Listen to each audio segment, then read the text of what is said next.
What is up, everybody? This is Wally Tech. I know it's been a minute, but I'm back.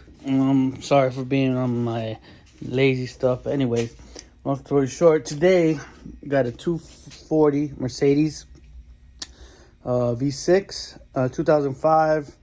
And today, ladies and gentlemen, we're going to replace the alternator. Yeah, we're really looking forward to that. So, alternator is located down there, as you can see it. It's not charging, and we're going to find out. So stay tuned. All right, so the first thing we're going to do, obviously, is we're going to take these plastic things out and squeeze this out here and pop it out. Right there, boom. Next step is we're going to pop out this cover. This cover usually has a couple things there. It takes out in two pieces. You can see. One comes out. Next is this one should pop up. As you can see right there, let's pop up right there.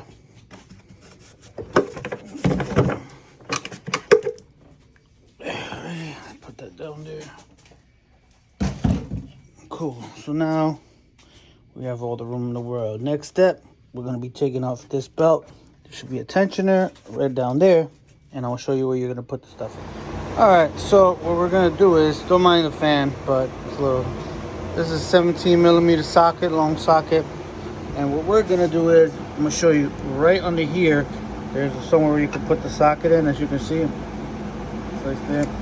And what we're gonna do is, we're going to, hold on, if I can set you straight there. I'm gonna put a ratchet in there.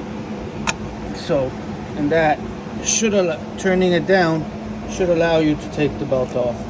It takes the pressure off, as you can see.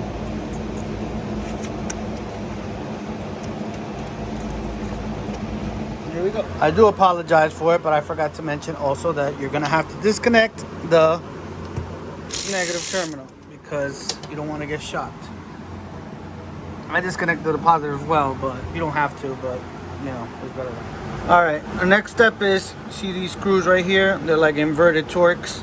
So basically what you have to do is you have to get like an inverted Torx. This is like a size 14 inverted Torx, so it can fit in there like so.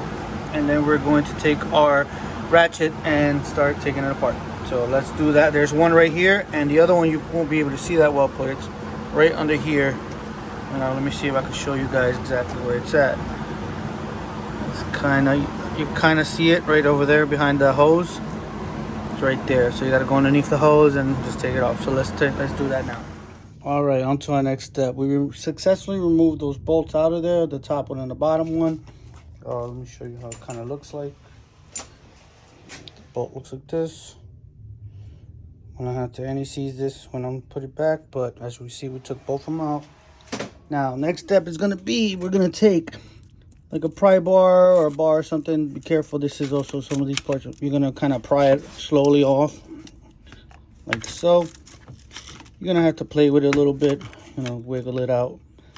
You don't want to mess anything up or break something. There you go, right there. Little by little, it's loosening.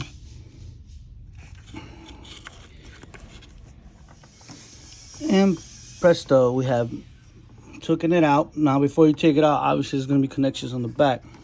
There's a plug connection over there with the blue, where the blue wire is over there on the top, and there's a screw connection here. So you got to take that one out first.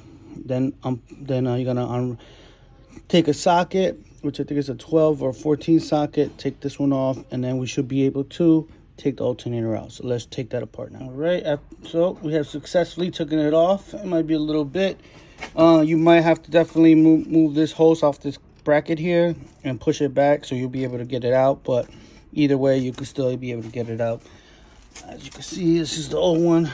This is the new one. We're about to change them up.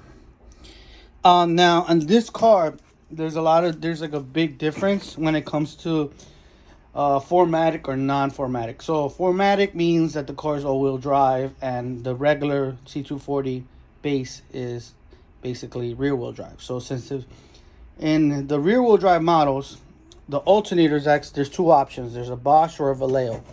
But supposedly in the all-wheel drive one, there's only one option. So that's pretty much where so if you have the base model, not the 4matic, not the all-wheel drive, then you're gonna have to basically take it out to see which one it is, if it's a Bosch or a Vallejo. In this case, this one, they're telling me it's the same, so don't really matter for what. There's only one part for it. So just want to inform you guys and let you guys know. All right, let's get to it. Okay, another note too. There's these pins on there. You see one in the bottom and the one where I got my vice grip on. What you got to do is you got to get a vice grip like this. You got to get it on there, as you can see. And then you got to turn it and kind of wiggle it out, because that spacer here is gonna, you got to give it space so this right here from the alternator could fit in there nice, and then it'll be easier to install. Because if not, then without the spacer being moved back with the vice grip, it's gonna be a little bit of a pain to put back on. Just a quick tip before you put that back on. And now we're gonna anti-seize the bolts and put it back on.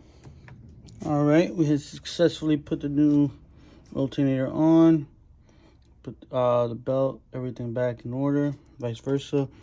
All the connections in the back. We connected the battery back, and we are about to start and see what happens.